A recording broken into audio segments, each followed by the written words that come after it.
everyone and welcome back to my channel. So today's video is, as you can tell by the title, an Ask Me Anything, and you guys asked me a bunch of questions. So I've been asking you to send me questions over on Instagram, basically anything you wanted to know. It could be career related, fashion, beauty, basically anything. And you guys sent in a ton of awesome questions that I'm really excited to answer. So let's get right into the video. First question is, what are your thoughts on liquid lipstick? And I definitely have some thoughts about this. If you followed me for a while, you'll probably know that I used to wear liquid lipstick a lot more. But I feel like in the last year, I've been kind of abandoning lipsticks in general. I really don't wear them unless there's kind of a special event or if I'm shooting. Because honestly, they kind of just get in the way of things. I talk a lot, I eat a lot, and there really aren't as many good formulas as I feel like maybe there used to be or something that really withhold my day-to-day activities. So, I mean, I've used the Stila ones for a long time. I've been a fan of those. I've recently tried the Pixie Beauty ones, and I really like those also. So I've kind of, you know, had my moments of being here and there with them. But in general, I feel like lip products that aren't like Aquaphor that I put on my lips, especially now that we're getting into winter and I know it's just gonna be chapped city over here, I honestly haven't been bothering with them lately, but I do think that Stila does make a good liquid lipstick and the Pixie one is good too. So if you're kind of looking for my recommendations on those would be my suggestions. You guys sent me a ton of questions about time management and freelancing. So basically, how do I structure my day? What are some tips and tricks that I use to stay organized and make sure that I get everything done? Which is a great question and something I'm definitely still learning about. So if any of you are really good at budgeting your time, whether it's for like a school assignment or any projects that you do at a full-time job, definitely leave them in the comments down below because I would love to hear your thoughts on this. Basically right now, since I'm kind of doing a lot of different freelance work and I don't necessarily have one focus, I know everyone says this, but every day is really different. And I guess to try to give you a little more insight into what that means for me, I would say that I spend a decent amount of time, like, there's always my blog schedule. So Monday, Friday, I have a new post up. Wednesday, I have a new video. Sunday, I have my newsletter. So that's kind of a set structure each week that I know I have to set aside time to make sure that I'm getting all of those things done. And then another project of mine is being Social Sunday's blog editor. So they have posts going up Tuesday, Thursday. So I have to assign those posts out like way ahead of time and make sure that everyone submits those to me at least 48 hours before they go up so that I have time, you know, in the midst of everything else in case I take on any last minute assignments or have something come up that I need to do, so that I have the time to actually like go through and edit it and make sure that it is exactly what we want on the site and that the, you know, like the vibe is the same across the whole thing. And then really the rest of my time is just spent kind of breaking each assignment that I have into smaller assignments and thinking like, how can I get this done? So for example, a story I was working on this week was the best outfits from a TV show. So what I did, I think I had about 4 days to work on it. So that first day I made a list of all of the outfits I was thinking of. The second day I started to write descriptions for each of the outfits. The third day I went in and found photos for each outfit. And then the fourth day I kind of just looked everything over to make sure it seemed okay, that I had all the seasons right and the episodes right, characters right, all of that kind of stuff.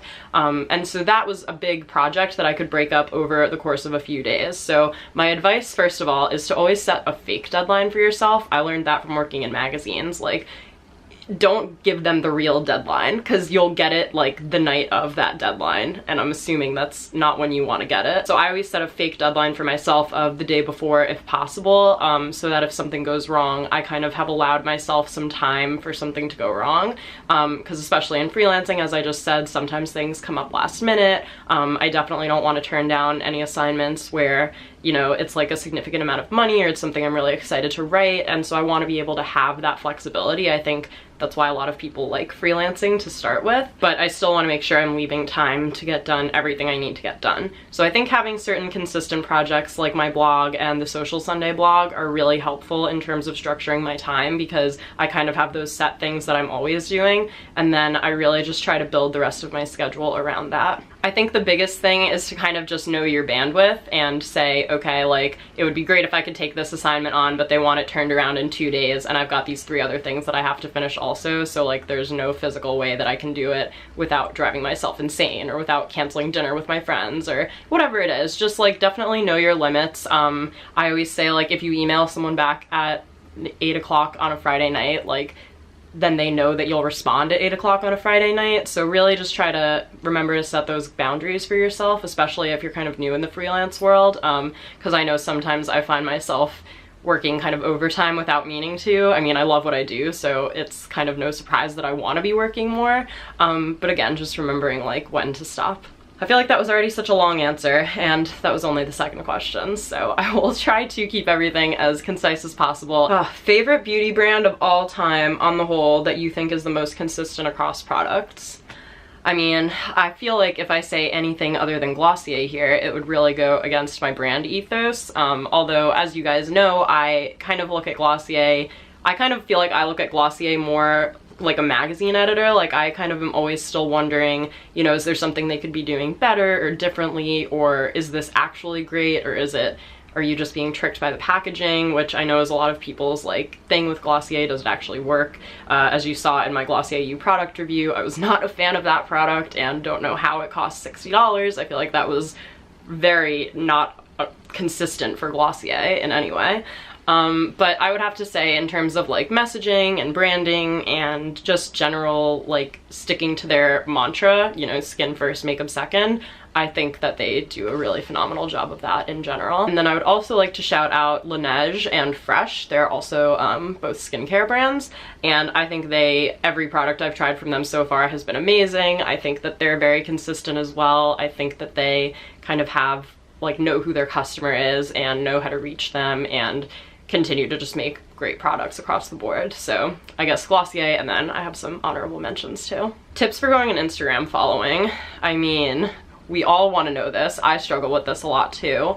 The thing that I've found has worked the best for me is collaborating with other like-minded people, and I guess by that I mean other bloggers like maybe of the same size as me or about the same size, who I can kind of get together with and say, hey, should we shoot together? Or hey, should we shoot each other? And like, I'll tag you as the photographer in my photos. Or hey, do you want to host a giveaway together? Like, I think if we all pitched in this much money and got a Sephora gift card, like that would be a really great thing to do for our audience and our followers. I've generally noticed that that kind of works best. All of this, by the way, this answer is me assuming you're a blogger, so if you're not, please DM me separately and I could try to help you with that as well. But you know, to kind of gauge what someone's already interested in and then turn that interest back around to you. So for example, if you follow me, like you might know that I have my friend Caitlin who lives in Chicago, so we kind of have a similar vibe, I think, overall, and like we kind of talk about a lot of the same things. So chances are if someone is following me, they would look at her and say, oh, she does a lot of the same stuff that Austen does. She's in Chicago, that's different, but still what I want. So like maybe I'll go follow her. I really think that there's a lot to be said for kind of working together with other people who have a really similar brand message to you and who are after the same thing. And just also to be consistent, like post every day if that's what you want. If that's too much, post every other day. And try to make the photos look, you know, cohesive, but they don't all have to be the same. If you want to edit something slightly differently, you should always feel free to do that and just have fun with it and be different. I think that is probably the biggest thing that I can think of. Someone asked me if I have any siblings, and the short answer is no, it's just me, only child.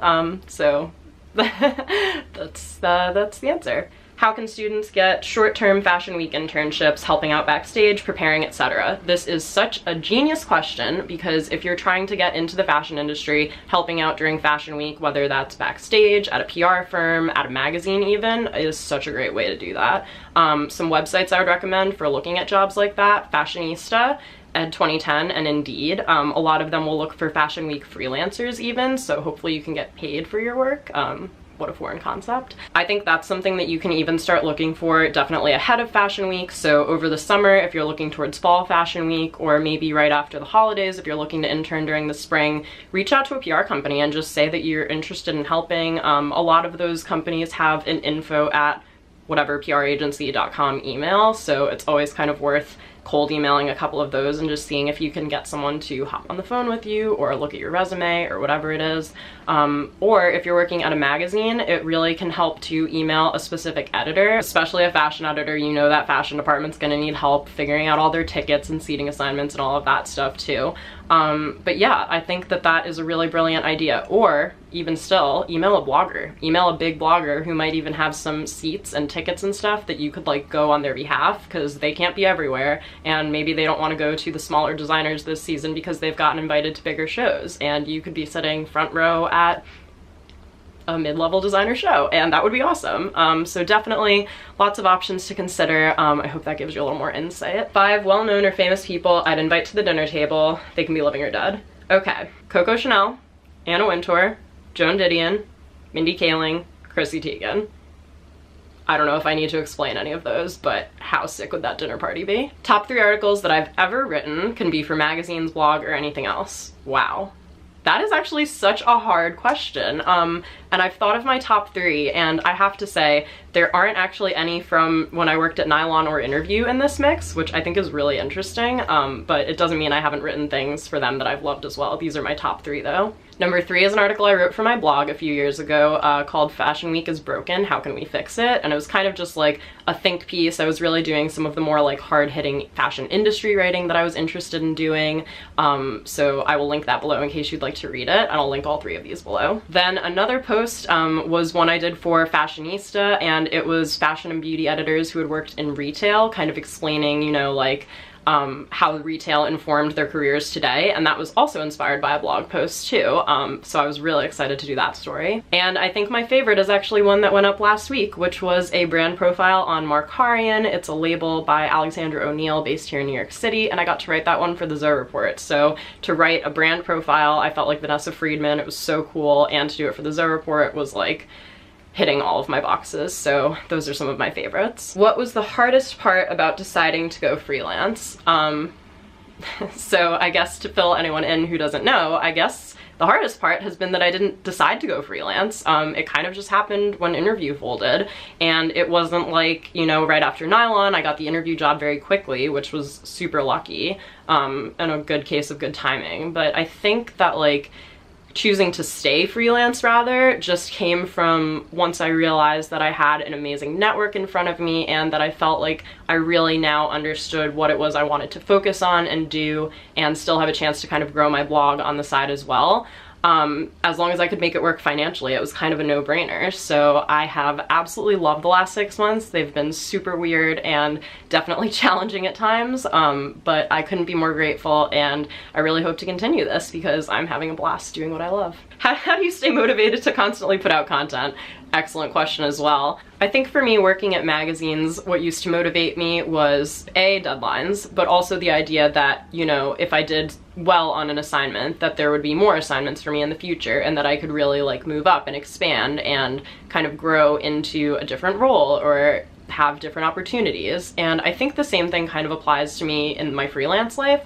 So even though it's not like I move up in title necessarily, but I think what it just means for me is, you know, the opportunity to have more connections and expand my network. And, you know, if 2 editors are talking and they're like, oh, I have all this stuff, I need to assign it to someone, and I've written for an editor who says, hey, like, assign it to Austen, like, she did a great job for us, this and that, like, and then next thing you know, I have a new client on the side, that's amazing. And I think the same is true for my blog, because with my blog, I've always just seen it as like, I really want to produce this amazing high quality content, and I just want to do that because I want to do that. But now that I am full-time freelance, I'm also motivated kind of from a financial standpoint to say, if I'm producing this really amazing high quality content and brands start to take notice of it and want me to create some for them, then I can also charge them for it. And I can say, like, I think that the quality content that I'm producing is worth this much, and I would love to find a way to work together.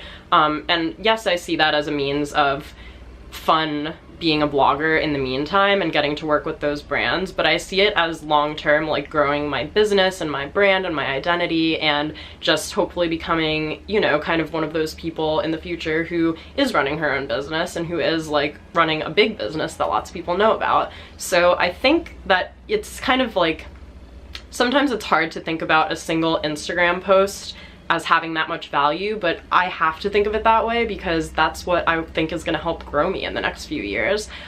So really, I just kind of want to keep doing what I'm doing so that I can keep doing what I'm doing. And the last question was, what is the best tip that you have learned through blogging? And I think that would really be consistency. I mean, you know, uploading a video every Wednesday, doing blog posts Monday, Friday. First of all, it's helped me be way more organized, just in terms of my long-term scheduling.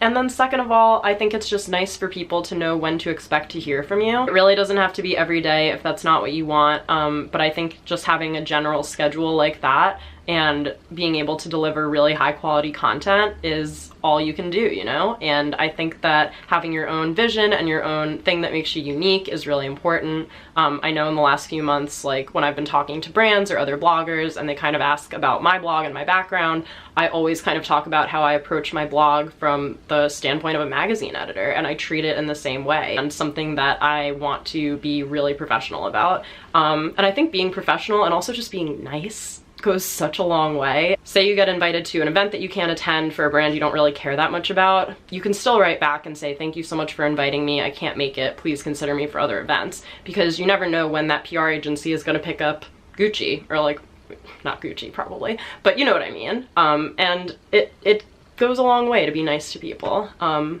So I definitely think that that is something that's really essential, both in blogging and in life. And there you have it, guys. I hope you enjoyed me coming on here and answering some of your questions. If you have any more, feel free to leave them in the comments down below. I love being able to talk to you guys about this stuff. I try to be pretty open about everything, I think, as you know by now. And it's really great to hear you guys ask me so many thoughtful questions. So yeah, this was awesome, and I would love to do it again sometime. So if you don't mind hitting the subscribe button so that you'll be notified whenever there is a new video up, which, as I've mentioned a few times, is every Wednesday, and also give this video a big thumbs up down below so that I know to keep doing more kind of Q&A style videos, or any kind of videos that you want, really. Thank you all for watching, and I'll see you in my next one. Bye!